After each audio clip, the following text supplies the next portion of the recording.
Well, our position has always been that any of our members that is involved in any behavior or action that might be deemed unwanted and also illegal in the eyes of the regulator should be provided the chance to defend themselves, and obviously in front of factual evidence. Obviously they will work with the regulator to ensure that the behavior or the situation under question is resolved.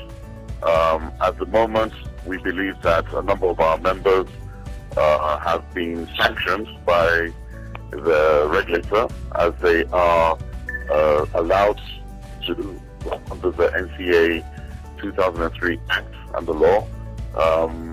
But obviously we are concerned that the work that they are doing with regards to co-masking and refilling is still ongoing.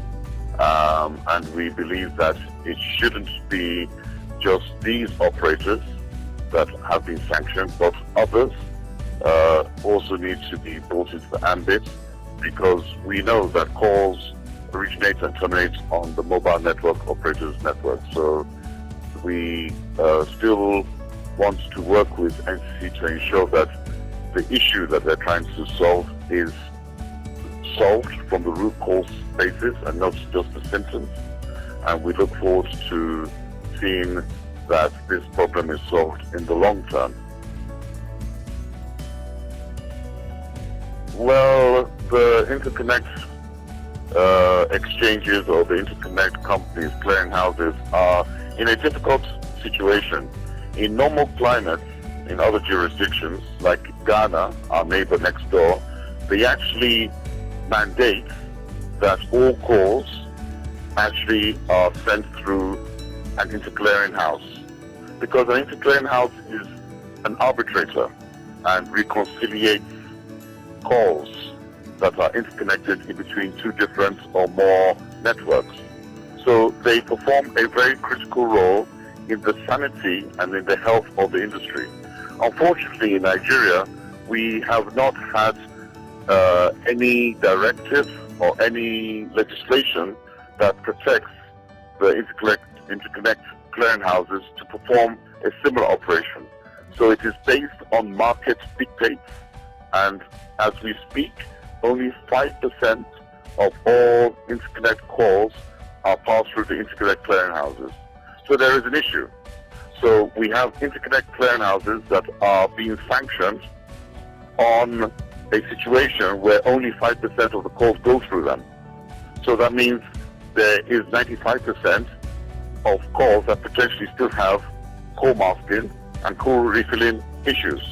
Now, we are aware that the NCC wants to widen its scope of investigation to include the MNOs, but this should be done speedily, because whilst we have some of our members' licenses that have been sanctioned, suspended in some cases, they are losing not only revenue of the 5% calls that they were allowed to interconnect, but also has problems of reputational risk within the industry. And we know we're talking about interconnect debts. So we need to really solve this problem speedily. We need to have directives, clear directives from NCC, how these types of calls should be handled and treated going forward.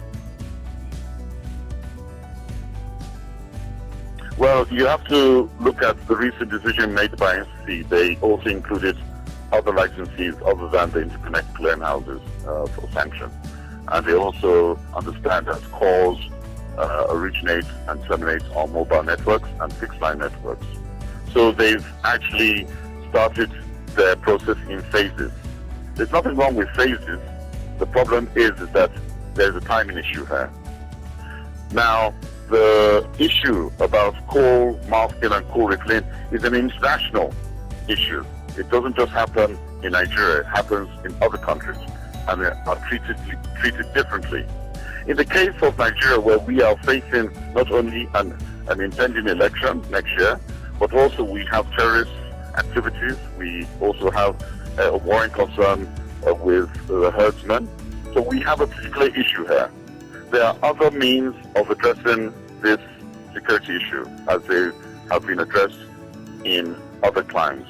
Big data, intelligence gathering are things that where they've used technology to actually help them speedily resolve these issues.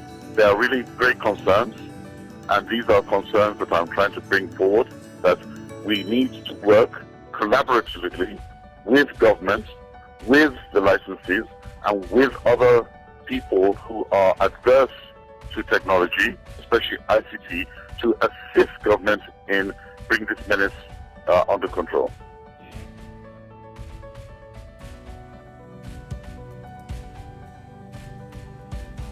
Well, you've alluded to it. I mean, I can't say more than that. Everyone knows that the devaluation of the naira to the dollar 2.5 years ago has created an incentive for arbitrage.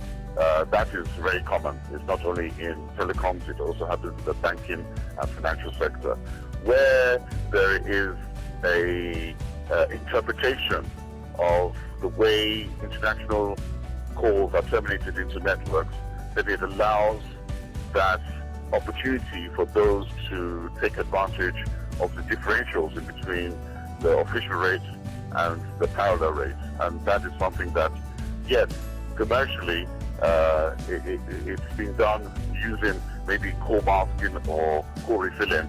However, that's going to be a very difficult thing to actually solve, because calls are coming into the country from another operator that might be based outside the jurisdiction of the regulator in Nigeria.